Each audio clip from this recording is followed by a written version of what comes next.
ഈ എമ്പുരാൻ സിനിമയ്ക്ക് പിന്നാലെ പൃഥ്വിരാജിന്റെ മഹാരാഷ്ട്രയിലെ ഒരു ഫ്ലാറ്റിനെ കുറിച്ചാണ് ചർച്ച ഉണ്ടായിരിക്കുന്നത്. അതിന്റെ ഫണ്ട് എവിടെ നിന്ന് വന്നു, അത് മഹാരാഷ്ട്രയിൽ എങ്ങനെ വന്നു, ആ രീതിയിലുള്ളത് എന്താണ് കൂടുതൽ വിവരങ്ങൾ? നമുക്ക് എല്ലാവർക്കും ഇന്ത്യക്ക്, നമ്മളെല്ലാം ഇന്ത്യൻ പൗരന്മാരാണ്. ഇന്ത്യക്കകത്ത് എവിടെ വേണമെങ്കിലും നമുക്ക് വീട് വാങ്ങാം, സ്ഥലം വാങ്ങാം, ബിസിനസ് തുടങ്ങാം, ഒക്കെ ചെയ്യാം. അതിലൊന്നും തെറ്റില്ല. പക്ഷേ ചോദ്യങ്ങൾ വരും. ഒരു മലയാളി മുംബൈയിൽ പോയി ബിസിനസ് തുടങ്ങി, അല്ലെങ്കിൽ ഈ പറയുന്നത് പോലെ മുംബൈയിൽ ചെന്ന് ഒരു വീട് വാങ്ങി എന്നൊക്കെ പറയുമ്പോൾ ആൾക്കാർ അന്വേഷിക്കുക, ഇതിനുള്ള കാശ് എവിടെ നിന്നാണ്, നിങ്ങൾ എന്താ അവിടെ പരിപാടി, ഇതൊക്കെ സ്വാഭാവികമായിട്ട് ഉയരുന്നതാണ്. പൃഥ്വിരാജിൻ്റെ കാര്യത്തിലും അങ്ങനെയൊക്കെ തന്നെയാണ്. പൃഥ്വിരാജിനെ സംബന്ധിച്ച് ഈ ഇപ്പോൾ ഉയർന്നു വന്നിരിക്കുന്നത് ഏറ്റവും വില കൂടിയ സ്ഥലത്ത് ഏറ്റവും വില കൂടിയ ഫ്ലാറ്റ്, അതായത് നമുക്കറിയാം, മുംബൈ കേന്ദ്രീകരിച്ച് നമ്മുടെ ബോളിവുഡിലെ താരങ്ങൾ, പ്രത്യേകിച്ചും ഖാൻ ത്രയങ്ങൾ, അതുപോലെയുള്ള വലിയ വലിയ എന്താ പറയുക കോടികൾ പ്രതിഫലം പറ്റുന്ന ശതകോടീശ്വരന്മാരായ താരങ്ങൾ, അവർ താമസിക്കുന്ന ഒരു സ്ഥലത്ത് പൃഥ്വിരാജിന് ഫ്ലാറ്റ് അല്ലെങ്കിൽ വീട് എന്നൊക്കെ പറയുമ്പോൾ അതിനകത്തൊരു പെട്ടെന്ന് കേൾക്കുന്ന ആൾക്കാർക്ക്, അരിയാഹാരം കഴിക്കുന്നവർക്കൊക്കെ ഒരു അസ്വാഭാവികത തോന്നും. കാരണം അത്രയും വലിയ പണക്കാരനാണോ നമ്മുടെ ഈ പൃഥ്വിരാജ്? അതുപോലെ തന്നെ ഇപ്പോൾ മോഹൻലാൽ, മമ്മൂട്ടി, ഇവരൊക്കെ എത്രയോ വർഷങ്ങളായിട്ട് മലയാള സിനിമയിൽ നിന്ന് നായകന്മാരായി തിളങ്ങി സൂപ്പർ സ്റ്റാറും മെഗാ സ്റ്റാറും ഒക്കെയായി ഭരത് അവാർഡുകൾ നിരവധി തവണ വാങ്ങിച്ച താരങ്ങളാണ്. ഏറ്റവും വൈരുദ്ധ്യം എന്ന് പറയുന്ന മറ്റൊരു കാര്യം, ഇദ്ദേഹത്തിന്റെ സിനിമകളിലും ഇദ്ദേഹത്തിന്റെ ജീവിതത്തിലുമെല്ലാം ഇദ്ദേഹം എതിർക്കുന്ന സംഘപരിവാറിന്റെ ഒരു കേന്ദ്രത്തിലാണ് അദ്ദേഹം താമസിക്കുന്നത്, അല്ലെ? ഈ കഴിഞ്ഞ തെരഞ്ഞെടുപ്പിൽ തന്നെ കണ്ടു, ചരിത്രത്തിലെ ഏറ്റവും വലിയ ഭൂരിപക്ഷത്തോട് ദേവേന്ദ്ര ഫട്നാവിസ് ഭരിക്കുന്ന ഒരു സ്ഥലം. അതോടൊപ്പം തന്നെ നാഗ്പൂർ, ആ പ്രദേശത്താണല്ലോ, നാഗ്പൂരിലാണല്ലോ RSS. അപ്പൊ തന്റെ സുരക്ഷയ്ക്ക് മഹാരാഷ്ട്രയും ഈ കലാപക്കാർ, അല്ലേ, ഗുജറാത്ത് കലാപം നടത്തിയവർ ഭരിക്കുന്ന സ്ഥലം കൊള്ളാം, അവിടെ മകളെ പഠിക്കാൻ വേണ്ടി, അല്ലെ, മകളുടെ കരിയറിന് വേണ്ടി അവിടെ ഉപയോഗപ്പെടുത്താം. പക്ഷേ എനിക്ക് തോന്നുന്നു പൃഥ്വിരാജിന്റെ മകൾ പഠിക്കുന്നതും അങ്ങനെ ഏതോ ഒരു സ്കൂളിലാണെന്ന് തോന്നുന്നു. അത് ആരുടെ സ്കൂളാണെന്ന് അറിയാമോ? അത് അംബാനിയുടെ അദാനിയുടെ ഏതോ ഒരു സ്കൂളിലാണ്. ഓ, അത് ശരി. അപ്പൊ അതെ, അംബാനി എതിർക്കാം എല്ലാം. അതെ, ഇവിടെ സിനിമയിലൂടെ നമ്മുടെ കമ്മ്യൂണിസ്റ്റുകാരുടെ നയമാണ്. കേരള നമ്പർ 1 ആണെങ്കിൽ ചികിത്സ അസുഖം വരുമ്പോൾ അമേരിക്കയിലാണ്. അല്ല, നേരം വെളുത്താൽ ഇരുട്ടണ വരെ അമേരിക്കയും ട്രംപിനെയും ബുഷിനെയും ഒക്കെ ചീത്ത പറയും. നമുക്കറിയാം, ഇവിടെ പിന്നെ ആമസോൺ കാർഡ് കത്തിയപ്പോൾ ഇവിടെ പ്രകടനം നടത്തിയ ആൾക്കാരാണ്. അങ്ങനെ എന്തിനും ഏതിനും അമേരിക്കയെ തെറി വിളിക്കുന്നവർ ചികിത്സയ്ക്ക് പോകുന്നത് അമേരിക്കയിലാണ്, ക്യൂബയിൽ പോകില്ല. ക്യൂബയിൽ വലിയ സംവിധാനങ്ങളൊക്കെ ഉണ്ട്. ക്യൂബയുമായിട്ടും നമ്മൾ ആരോഗ്യരംഗത്ത് വലിയ സഹകരണം നടത്താൻ പോകുക. ഇപ്പോഴും കാത്തിരിക്കുകയാണ് കേരളത്തിലെ ജനം. അതെ, ക്യൂബയിൽ നിന്നുള്ള മരുന്നിനായിട്ട്. എന്തായാലും ആ മരുന്നും കാത്ത് നരേന്ദ്രമോദി ഇരുന്നിരുന്നെങ്കിൽ കോവിഡ് വന്ന് ഇവിടെ എല്ലാവരും ഈ 140 കോടിക്ക് മലയാളികളുടെ അവസ്ഥ, അതെ, മലയാളികളുടെ അവസ്ഥ എന്തായിത്തീരും? എന്തായാലും ഈ പറഞ്ഞതുപോലെ അപ്പോൾ ഇവിടെ ഇരുന്നുകൊണ്ട് അംബാനിയെ ചീത്ത പറയാം, അദാനിയെ ചീത്ത പറയാം, അവരെ എല്ലാം നഖശികാന്ത എതിർക്കാം. അവർ ചെയ്യുന്നത് മുഴുവനും വിധ്വംസക പ്രവർത്തനങ്ങളാണ്, രാജ്യത്ത് അട്ടിമറിയാണ് ഒക്കെ പറയാം. പക്ഷേ മക്കളെ പഠിപ്പിക്കാൻ വിടുന്നത് അംബാനിയുടെയും അദാനിയുടെയും ഒക്കെ സ്കൂളിലാണ്. കൊള്ളാം, സുഖജീവിതത്തിനും സുരക്ഷിത ജീവിതത്തിനും മഹാരാഷ്ട്രയാണ് നല്ലത്. അല്ലെങ്കിൽ ഈ പറഞ്ഞ പോലെ കലാപകാരികളായ ആൾക്കാർ ഭരിക്കുന്ന സ്ഥലമാണ്. അല്ല, ആ നാറിയുടെ സിനിമയിൽ അവസാനം പറയും പോലെ ഇനി മുല്ലപ്പെരിയാറിന് ബോംബ് വെച്ച് പൊട്ടിക്കാൻ. അതെ, ഇത് സത്യം പറഞ്ഞാൽ ഇത് വലിയൊരു ക്രിമിനൽ കുറ്റമാണ്, കേസെടുക്കണമെന്നാണ് എൻ്റെ അഭിപ്രായം. കാരണം ഒരു സിനിമയിലൂടെ ഒരു പ്രദേശത്തെ ജനങ്ങളെ മുഴുവനും ഭീതിയിലാക്കുന്ന, ഇങ്ങനെ സംഭവിക്കും എന്ന് പറഞ്ഞ് ഭയപ്പെടുത്തുന്ന ഒരു എന്താ പറയണ്ടേ, ഒരു സന്ദേശം കൊടുക്കുക. തീർച്ചയായിട്ടും അത് നിയമപരമായിട്ട് ചോദ്യം ചെയ്യേണ്ടതാണ്. ശരിക്കും പറഞ്ഞാൽ ഇതാണ് യഥാർത്ഥ മലയാളി. കാരണം ഇവിടെ ഇരുന്ന് എല്ലാ ചീത്തയും പറയുക, സിനിമയിലൂടെ ഇതെല്ലാം കടത്തിവിട്ട് അത് വിറ്റ് കാശാക്കുക, എന്നിട്ട് സ്വന്തം തടി രക്ഷിക്കാൻ അവിടെ പോയി ചെന്നൈയിലോ ബാംഗ്ലൂരിലോ മുംബൈയിലോ പോയി സുഖമായി സുരക്ഷിതമായിട്ട് താമസിക്കുക. ഇവിടെ എന്താ, മുല്ലപ്പെരിയാർ ഇപ്പം പൊട്ടും എന്ന് പറഞ്ഞ് ജനങ്ങളെ പേടിപ്പിക്കുക. അവിടെ പോയി സുരക്ഷിതമായിട്ട് ഏറ്റവും വില കൂടിയ പ്രദേശത്ത് ഏറ്റവും വില കൂടിയ ഫ്ലാറ്റ് വാങ്ങി അവിടെ താമസിക്കുക. അല്ലെ, ഇതുപോലുള്ളവരെയാണ് ഒതുക്കാനായ ബുൾഡോസർ വന്നാലും കുറ്റം പറയാൻ കഴിയില്ല. തീർച്ചയായിട്ടും ഇത് എൻ്റെ അഭിപ്രായത്തിൽ യോഗിയുടെ ബുൾഡോസർ രാജാണ് ഇവിടെ മരുന്ന്. അത് പൃഥ്വിരാജ് മനസ്സിലായിട്ടില്ല ശരിക്കും. കാരണം മലയാളിയെ ഇങ്ങനെ വഴിതെറ്റിക്കുകയും സ്വന്തം തടി രക്ഷിക്കുകയും ചെയ്യുന്ന ഒരു എന്താ പറയണ്ടേ, ഇത് ഒരു തട്ടിപ്പുകാരൻ മലയാളി എന്നാണ് എനിക്ക് പൃഥ്വിരാജിനെ കുറിച്ച് പറയാൻ തോന്നുന്നത്. അതിൽ കവിഞ്ഞ് യാതൊന്നും അയാൾക്ക് കൊടുക്കാനൊരു വിശേഷണമില്ല.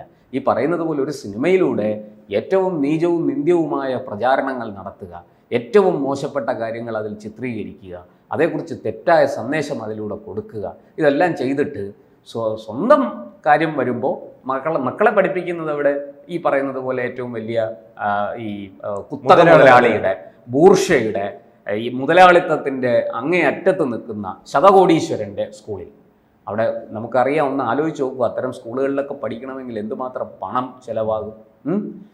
ഇത്തരം ഒരു സ്ഥലത്ത് ഫ്ലാറ്റ് വാങ്ങുന്നത്, ഇപ്പം ഈ പറഞ്ഞതനുസരിച്ചാണെങ്കിൽ ഈ മുംബൈയിൽ ഈ പറഞ്ഞ പോലെ മുംബൈയിലെ ബോളിവുഡിലെ താരങ്ങൾ, ബോളിവുഡിലെ വില കൂടിയ താരങ്ങൾ, സാധാരണക്കാരല്ല, അല്ലെങ്കിൽ രണ്ടാം നിരയിലോ മൂന്നാം നിരയിലോ ഉള്ളവരല്ല, ഏറ്റവും മുൻനിരയിൽ നിൽക്കുന്ന ഖാൻമാരെ പോലെയുള്ള താരങ്ങൾ താമസിക്കുന്ന സ്ഥലത്ത്. അല്ല, എന്തായാലും അവിടുത്തെ മഹാരാഷ്ട്ര സർക്കാരും അവിടുത്തെ രാഷ്ട്രീയ പാർട്ടികളെല്ലാം ഈ വാര്യംകുന്നൻ ആരാധകനെ കുറിച്ച് ഒന്ന് അന്വേഷിക്കുന്നതും ശ്രദ്ധിക്കുന്നതും നന്നായിരിക്കുമല്ലോ. അവരിതൊന്നും അന്വേഷിക്കാറില്ല അങ്ങനെ പൊതുവെ.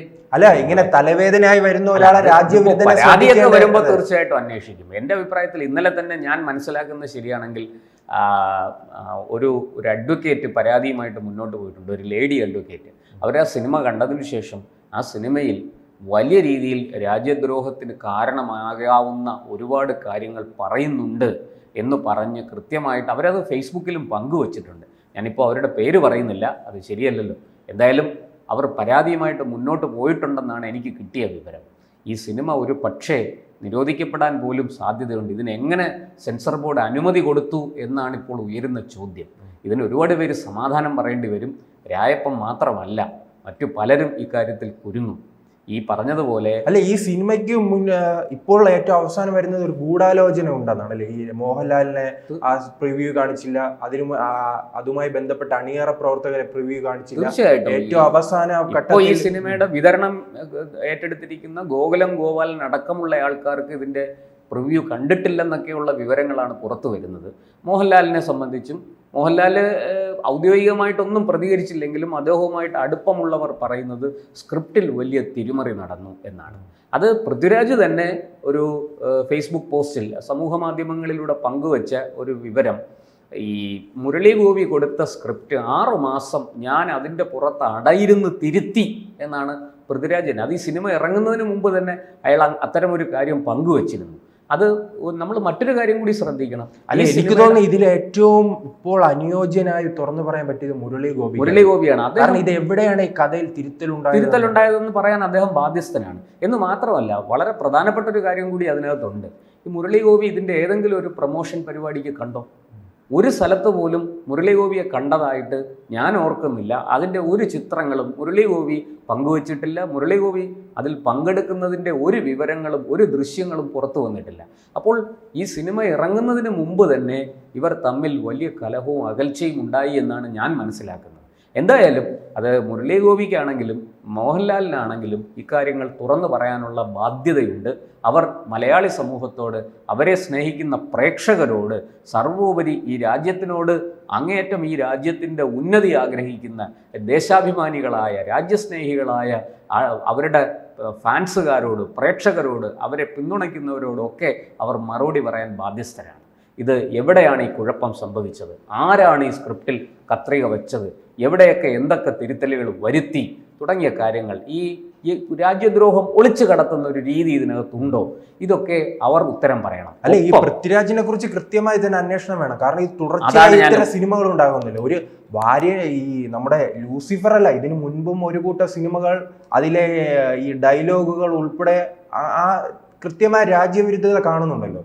ഈ രാജ്യം എന്താ പറയേണ്ടത്, നിന്റെ തന്തയുടെ വകയല്ല തുടങ്ങിയ ഡയലോഗുകൾ. ഈ രാജ്യം നമ്മുടെ എല്ലാവരുടെയും തന്തമാരുടെ വകയാണ്, അവർക്കും അവകാശപ്പെട്ടതാണ്, അവരുടെ പിന്മുറക്കാരാണ് നമ്മളെല്ലാവരും. അപ്പോൾ നമുക്ക് എല്ലാവർക്കും അവകാശപ്പെട്ടതാണ് ഈ രാജ്യം. അല്ലാതെ അതുമായി ബന്ധപ്പെട്ട് പൃഥ്വിരാജിനെ കുറിച്ച് ചർച്ച നടക്കുന്നുണ്ട്. അതൊക്കെ ഒരു വാക്ക് സൂചിപ്പിച്ചു സോഷ്യൽ മീഡിയയിലൊക്കെ അത്തരത്തിലുള്ളത്. അതിലേക്ക് ഞാൻ കടക്കുന്നില്ല. കാരണം അവർക്ക് മാന്യത ഇല്ലെങ്കിലും നമുക്കതുണ്ടല്ലോ. ഞാൻ എൻ്റെ രാജ്യത്തെക്കുറിച്ച് അഭിമാനിക്കുന്ന ആൾ തന്നെയാണ്. ആ എൻ്റെ രാജ്യത്തിനെതിരെ എൻ്റെ രാജ്യം എല്ലായിടത്തും ഒന്നാമത് വരണം. അതേതൊരു ചെറിയ കബഡി കളിയിൽ തുടങ്ങി അങ്ങ് UN വരെ എൻ്റെ രാജ്യം ഒന്നാമത് വരണമെന്ന് ആഗ്രഹിക്കുന്നത് ഒരു തെറ്റല്ല. നമ്മൾ ആരെയും ഉപദ്രവിക്കാൻ പോകുന്നില്ല, അങ്ങോട്ടൊരു യുദ്ധത്തിനും പോകുന്നില്ല, ആരുടെയും ഭൂമി പിടിച്ചടക്കാൻ പോകുന്നില്ല, ആരുമായിട്ടും സഹകരിക്കുന്നത് മാത്രമേ ഉള്ളൂ. അങ്ങനെയുള്ള ഒരു രാജ്യത്തിൽ വസിക്കുന്ന ഒരു പൗരന് നമ്മുടെ രാജ്യത്തെക്കുറിച്ച് അഭിമാനമേ ഉണ്ടാവുകയുള്ളൂ. ആ അഭിമാനം പക്ഷേ പൃഥ്വിരാജിന് ഇല്ലെന്നാണ് ഇതിൽ നിന്നൊക്കെ മനസ്സിലാകുന്നത്. അതിൻ്റെ കാരണം എന്താണെന്ന് ഇപ്പോൾ ഞാൻ തേടി പോകുന്നില്ല. ഇപ്പോൾ ശ്രീജിത്ത് പറഞ്ഞതുപോലെ അത് തേടിപ്പോയാൽ വലിയ വിവാദങ്ങൾ ഉണ്ടാകും. തൽക്കാലം ഞാൻ എന്തായാലും പിന്നെ ഈ പറയുന്നത് പോലെ ഇതേക്കുറിച്ച് കൃത്യമായ അന്വേഷണം വേണം. ആ അന്വേഷണം നീതിപൂർവം സുതാര്യമായി കൃത്യമായ അന്വേഷണം നടക്കണം. എങ്ങനെ ഇത്രയും പണം ഇവിടെ വരുന്നു, ഇത്തരം സിനിമകൾ എടുക്കാനുള്ള ഫണ്ടിൻ്റെ ഉറവിടം എന്താണ്, ഇതിൻ്റെ പ്രേരണ എവിടെ നിന്നാണ് തുടങ്ങിയ കാര്യങ്ങൾ അന്വേഷിക്കപ്പെടേണ്ടതാണ്. നോക്കൂ, ED ഒന്ന് പിടിമുറുക്കിയപ്പോൾ മട്ടാഞ്ചേരി മാഫിയയുടെ ഇടപെടൽ, മലയാള സിനിമയ്ക്കുള്ളിലെ ഇടപെടൽ വളരെയധികം കുറഞ്ഞിട്ടുണ്ട്. പക്ഷേ പൃഥ്വിരാജിന് ഇത്തരം ചിത്രങ്ങൾ എടുക്കാനുള്ള പണം എവിടെ നിന്ന് ലഭിക്കുന്നു, ആരാണ് ഇതിനെ ഫണ്ട് ചെയ്യുന്നത് തുടങ്ങിയ കാര്യങ്ങൾ തീർച്ചയായിട്ടും അന്വേഷിക്കേണ്ടതാണ്.